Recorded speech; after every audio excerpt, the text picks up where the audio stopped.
Welcome to the Banker Lamp. Please enjoy the video. In this video, I will show you how to make a delicious apple pie using Premade Crust. First, let's gather our ingredients. You'll need about 6 to 8 medium apples, peeled and sliced to a 1/4 inch thickness. Grab 2 Premade pie crusts, one for the base and one for the top. Don't forget your spices, 1 teaspoon of cinnamon and a 1/4 teaspoon of nutmeg. Finally, measure out 1/2 cup of granulated sugar and a 1/4 cup of packed brown sugar. Now, let's create that irresistible apple filling. In a large bowl, gently combine your sliced apples with both the granulated and brown sugars, along with the cinnamon and nutmeg. To help thicken the filling as it bakes, stir in 2 tablespoons of all-purpose flour.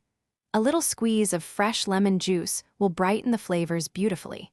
Make sure every apple slice is nicely coated with this wonderful mixture.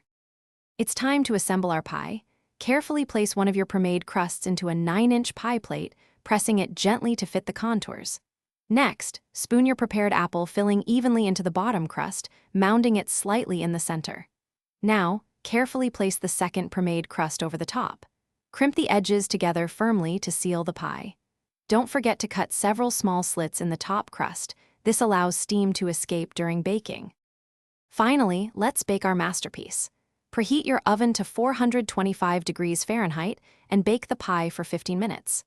Then, reduce the oven temperature to 375 degrees Fahrenheit and continue baking for another 35 to 45 minutes. You'll know it's ready when the crust is a beautiful golden brown and the filling is bubbly. The hardest part is waiting, but let the pie cool for at least 2 hours before slicing and enjoying. Thanks for watching. If this was helpful, leave a like and consider subscribing. See you next time.